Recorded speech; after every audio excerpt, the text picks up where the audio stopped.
What's up, guys, and welcome back to Mon Bazou. If you're enjoying this series, make sure you leave a like on the video. It'd be greatly appreciated. In the last episode, we finished up our OEM plus Prinz build. It's looking really good, but we took it out to the racetrack and competed in all three of the races out there: the drag race, the oval race, and of course, the full track race as well.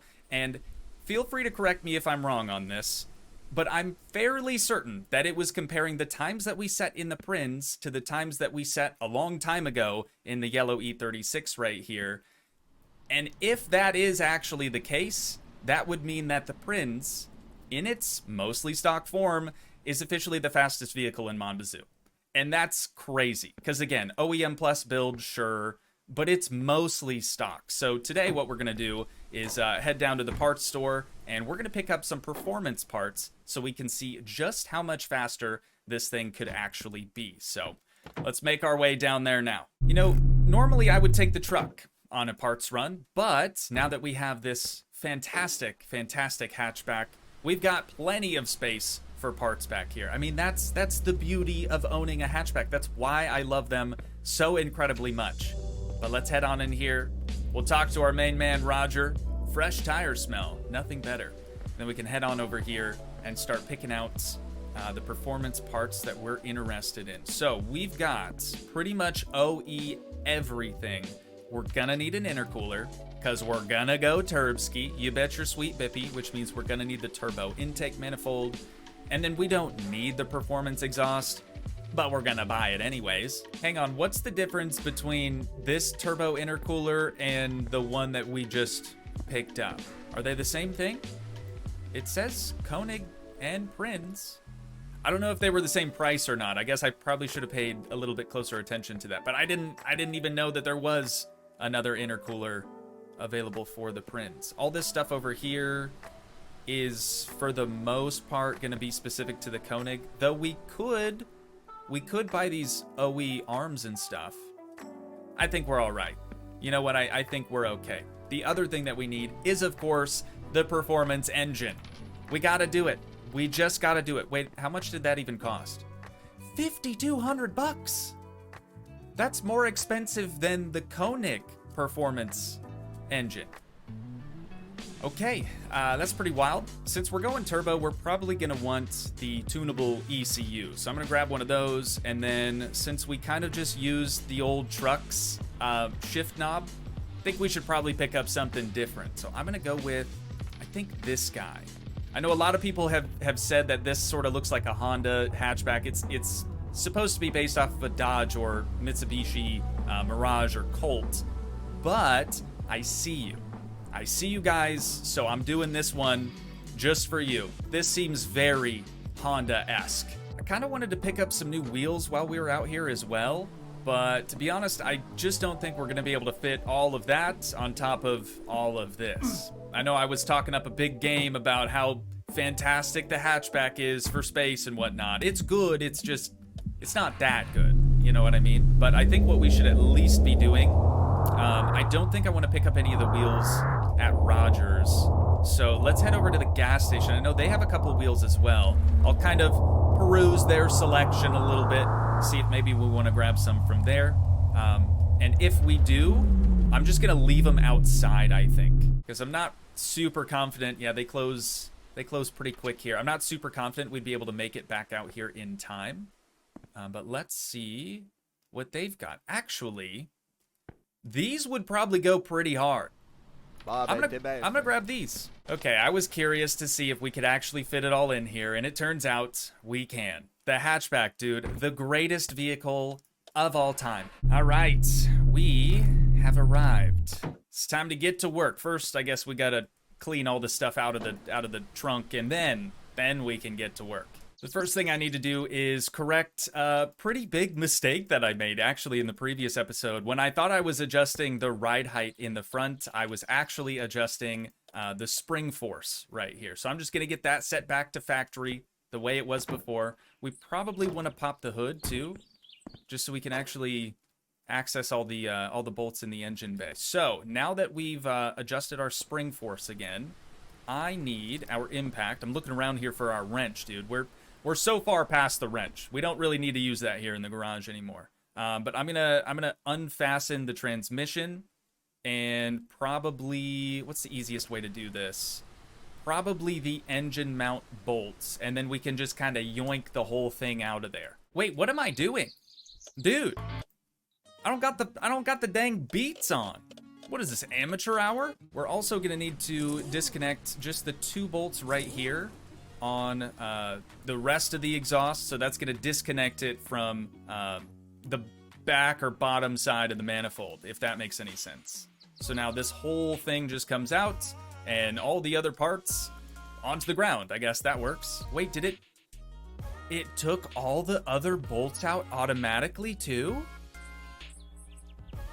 I was not aware of this, but that is so much faster than doing it all with the impact wrench. I guess if we are going full performance today, we probably want to use the race exhaust section instead of, I think what we have under here is the performance one. Race is just one step above.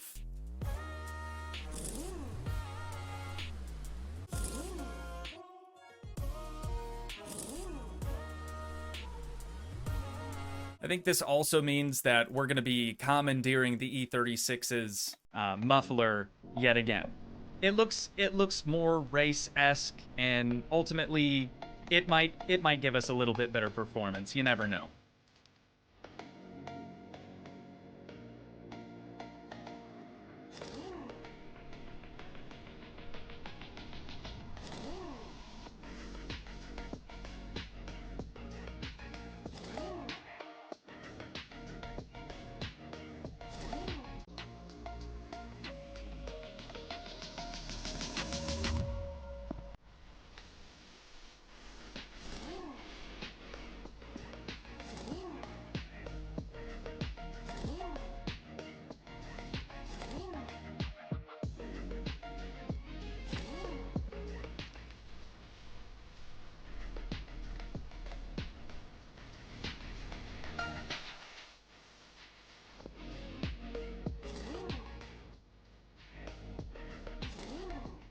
Why do I do this to myself, dude? Why do I set myself up for failure? I'm actually so stupid. Honestly, your boy didn't need to get a performance exhaust manifold. The exhaust manifold for a turbo setup is integrated into the turbo. Unreal. Well, now we have a performance exhaust manifold specifically for the Prins that we'll likely never use unless we wanted to ditch the turb ski and go ITB setup again. But with how loud that thing was last time around, I don't really have any interest in doing that again. Okay, I'm very thirsty now. I also need to eat and probably need to head to bed here pretty quick as well. But I can't find my intake manifold now. Unless it's in the... It's in the Prins still.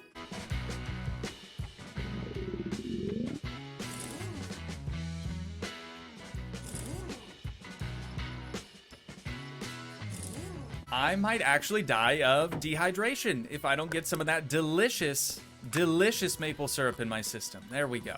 Okay. All better. Let's head inside. I don't think we have any poutine made. But we've got plenty of taters down here. We've got plenty of oregano as well. That's already ready to be harvested. I swear I just planted that like on Sunday, like late Sunday night, and it's already ready.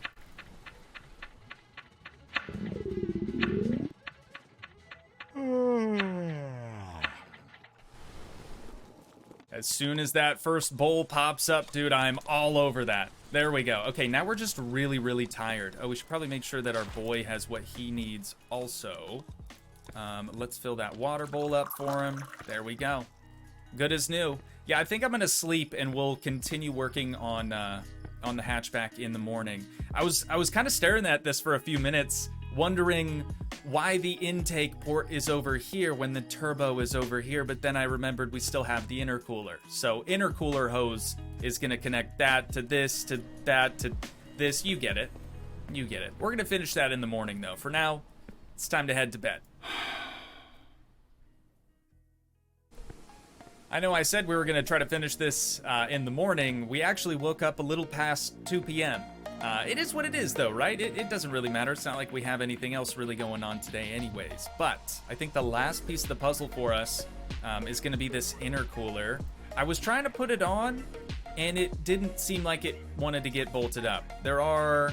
I don't know if we're going to be able to see that from here. There are 2 holes, though. Let me hop on the creeper quick.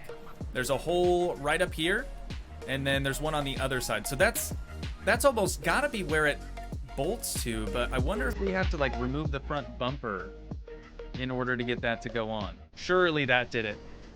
Surely that... What is... Oh, it mounts up a lot higher than I was placing it. But there we have the intercooler hoses all connected up, looking good. So let's get just 2 more bolts. We've got our little bolt tray just next to us, and we'll get that fastened.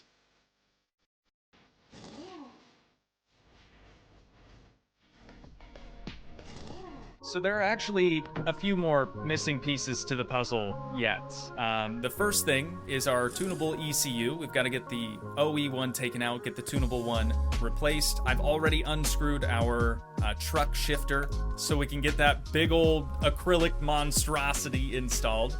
It looks interesting, I'll say. But now we just have to toss this guy in, get that one pink bolt back in there. We can close up the glove box and move on to the wheels. That's the final thing, and then we're good. Unfortunately for us, the shop is already closed tonight, so we're gonna have to just leave these in the truck bed. We'll take care of that first thing tomorrow morning. And then these. So basically what we need to be doing right now is removing the tires from the wheels in the truck bed, the OE wheels, and we're gonna be adding them to these rims. But before we do that, I think we should probably respray them. So I've got a can of white here. We do already have white wheels on the E36, I know. But I just think it's going to look so good. So I'm going to get these sprayed, glossed up, ready to go for tomorrow.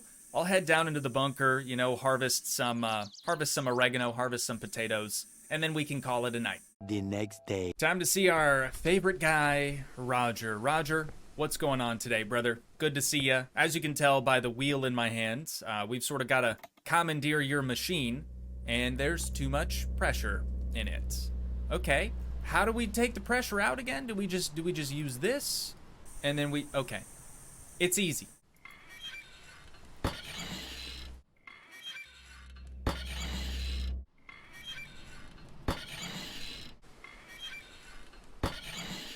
Now all we have to do is get these new ones mounted, get them aired up, and we'll be good to go. But the other thing we need to do while we're here is mix up some paint. And I'm thinking we should go all black on the Prinz. I just feel like it'll look really, really good. So I'm just going to very simply grab 2 cans of jet black. Had to stop for some gas too while we're out and about, you know. But I'm thinking black for the exterior of the Prinz would look really nice, especially with the white wheels that we just mounted up. No balancing either. I find that really strange.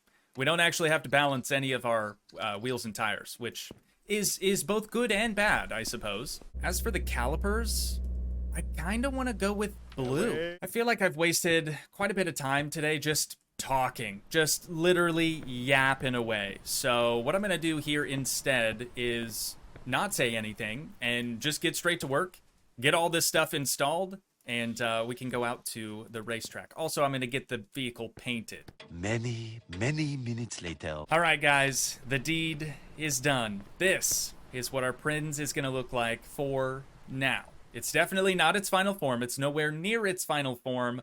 I just wanted to get it looking sort of complete. You know what I mean? Just a little bit different than it used to. But I didn't want to go through the trouble of respraying the engine bay, the valve cover, the turbo, everything like that. As I said before, I done way too much yapping for today. But the next thing that we need to do is decide on our wastegate sound. I'll go through all of them, but I'm pretty sure I've already made my mind up. It's 10. Dude, it's 10. It's gotta be 10. That's the same wastegate sound that we're running on the E36 as well. The other thing that we need to do before we even turn it on, you guys, we haven't even heard what this thing's going to sound like just yet. But what we need to do first is adjust our tune. So I'm going to change the ABS to probably about 5. Traction control, we'll leave that off, I think. And then 10 pounds of boost to start is actually pretty solid. So I think we'll just keep it right there. But let's hop in the driver's seat, dude, and we'll see what this thing is actually going to sound like. Also, something you didn't see is I died from dehydration, unsurprisingly. So actually, I should probably get a quick drink before we set off. Here we go, though. First startup. Okay, it's loud, but it revs very, very quickly.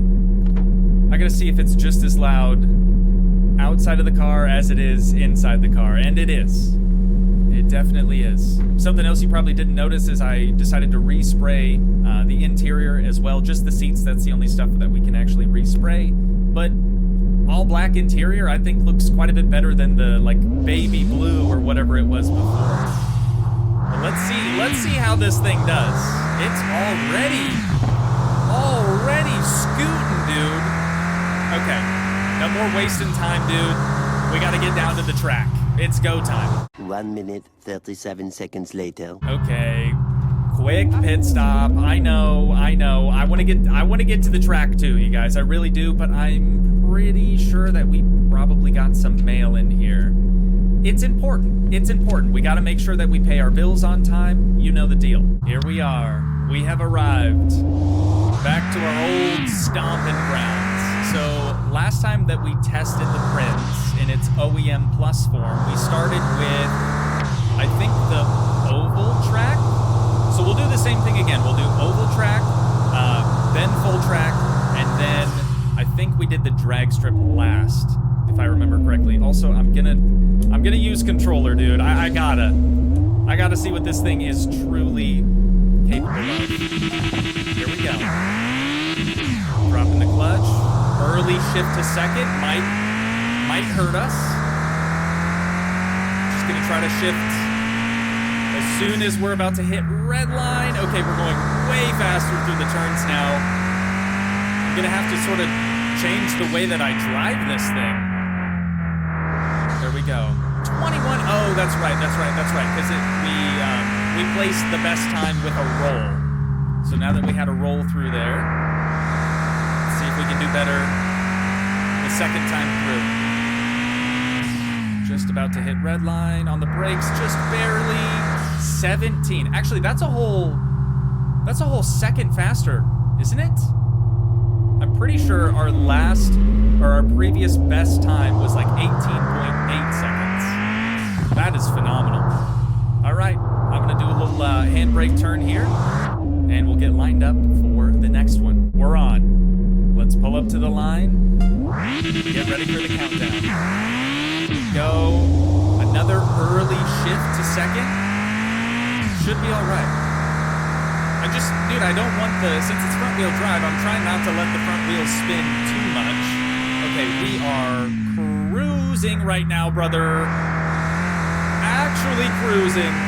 This might be a good time if I can hold it together. Nice and easy through the corners. Another downshift to second, I think, here. And then this turn usually sneaks up on me. Actually, it's not this turn. It's the next one. This one right here. Gets me every time, dude. I don't know if I've ever hit that turn perfectly. Get a slight right here. Stay on track. I don't know if this is going to be a good time. I think we lost it. New best. Again. New best, dude. Okay, we've got one more, though. We got one more. The drag race. To be honest, the Prinz might be more of a race car than the E36. Not only because it's just plain faster, but also this car doesn't even have a radio in it. Ultra, I jumped it, man. Ultra lightweight. Okay, this time for sure. This time for sure. There we go. Another early shift to second. Third. That's it. 9.2 seconds. I don't know, that must be an eighth mile? Or is it a quarter mile? I don't know. But what I do know is I am very, very impressed with this vehicle. It is just so dang good. And I think that's probably where we're going to have to wind things down at for today. But once again, if you guys did enjoy, please leave a like, leave a comment, help support the dream by smashing that subscribe button, and I will see you in the next one. Thanks so much for watching, guys. Peace.